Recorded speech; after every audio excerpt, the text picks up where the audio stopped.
Hello, everybody. First of all, if you would please click the like button for me, follow, subscribe based on the platform that you are on. Spread the word about the Fund Your BRRRR webinar. We're actually having it in a couple of hours. So it's this evening, 6 p.m. Eastern Time. But if you want to come, you can definitely click on the registration link in the description and sign up. Or if you want the replay, click on the description link, register, and we'll make sure to get you the replay all about funding your BRRRR. BRRRR, if you are not aware, stands for buy, rehab, rent, refinance, and repeat. It is a way for people to actually build their real estate portfolios. And I'm Cherie of SimpliFunded, and you are able to actually build your real estate portfolio through the BRRRR funding method. So that is what we do over here at SimpliFunded. Let's talk today, though, about roller coaster revenue. What is roller coaster revenue? It is when you get started in business. You're starting your real estate business. You're going to be a real estate wholesaler, or you are going to buy rental properties.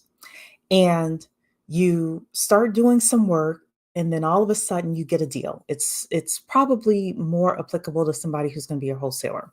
So you get a deal and you start working on that deal, and it consumes you, and you stop marketing for new deals. And then let's say you close that deal. Great, you've got 5,000, 10,000, $20,000. However, then you have to start marketing again. So you end up with a roller coaster. It's called roller coaster revenue, where the revenue is up and down, up and down, up and down.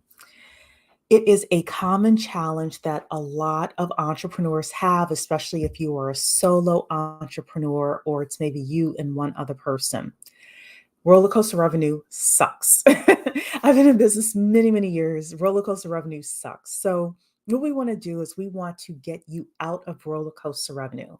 Instead of going up and down with your revenues, we want you to have as flat line as possible, or more importantly, a hockey stick. How do you get that? How do you get there? Well, the first thing is to understand that in your business, you have two primary resources: time and money. Time and money, time and money. So, if you're a solopreneur, there's a certain amount of hours that you're going to spend on your business, and there's a certain amount of money that you have, certain amount of budget that you have to spend on your business.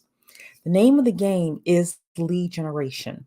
When you're first getting started, you're going to spend a lot of time doing marketing things. So let's say that you've got a full-time job and your real estate business is your part-time business.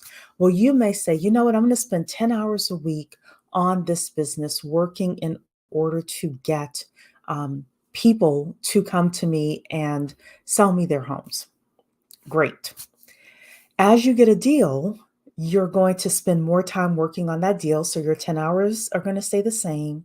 However, if you're not careful, if you are not careful, you will end up spending all 10 of your hours working on that deal instead of spending, for example, in my business, 75% of my time, or 7.5 hours, working within the business, doing the deals, and at least no less than 25% of my time is spent on marketing and fishing for new deals.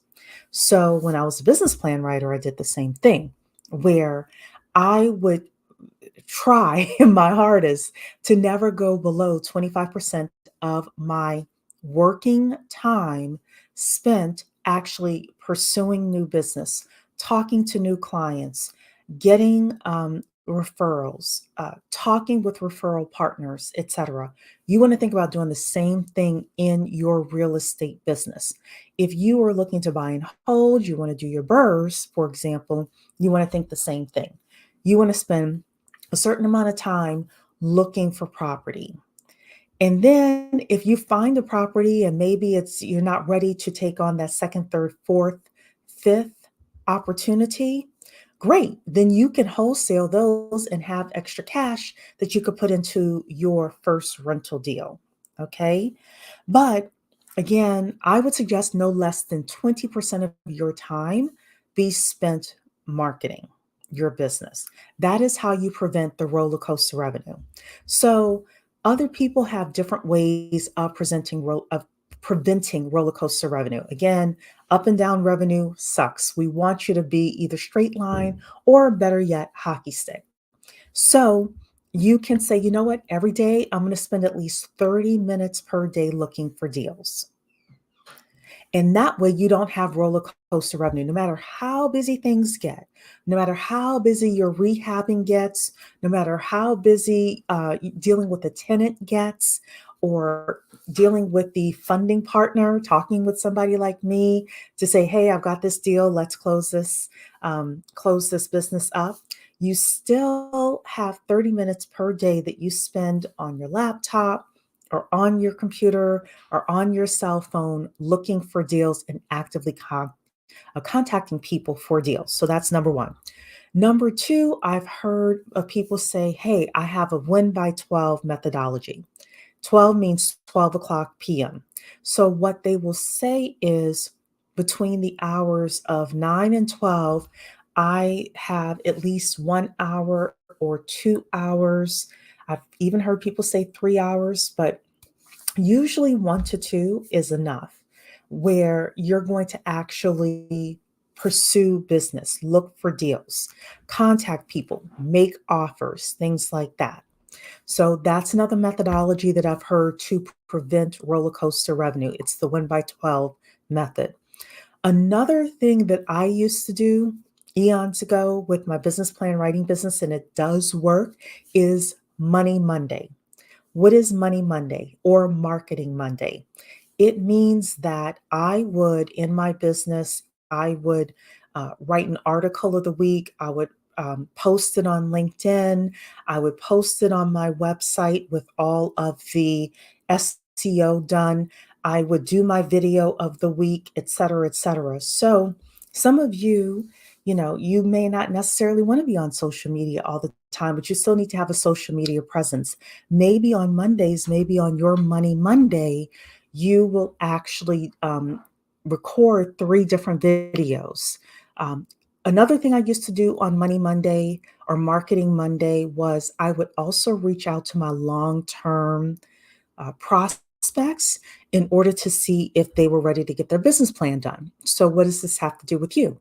In your business, in your real estate business, let's say that you uh, gave an offer to somebody and they didn't accept immediately. Well, every Monday you could have the system of reaching out to them saying, "Hey, um, I'm still here. I still have this offer for you." And if they say, "No, I haven't sold yet, but I also, not ready to sell," great. You put them on the list for next Monday, or maybe you may not call them every Monday, but maybe every 3 to 4 Mondays you give them a call, etc. That prevents roller coaster revenue. That used to really work for me. Another way to prevent roller coaster revenue is a friend of mine, Rochelle Shaw. She used to have this thing called the green pen. And she would write down her task list every day, things that you got to do. We all have those things. And then she would take a green pen and circle anything that made her money. So these could be new prospects that she's reaching out to, it could be a networking event that she's going to, etc. And those are the things that you put on your absolute must do list. And then anything else is like, okay, we're going to compress it into those other hours. But those are some ways you can avoid roller coaster revenue. All of us, if we are a 1 person, maybe 2 person team, all of us have the danger of roller coaster revenue unless we actively do things in order to prevent it. So, again, the Fund Your BRRRR webinar is this evening, 6 p.m. Eastern Time. You can look in the description box, you can register for it, and definitely come attend. If you are not able to attend, then you are able to still register and you can get the replay. okay? Because we will be sending that out. All right, let's avoid that roller coaster revenue, everybody. Thanks so much, and I will see you in the next video.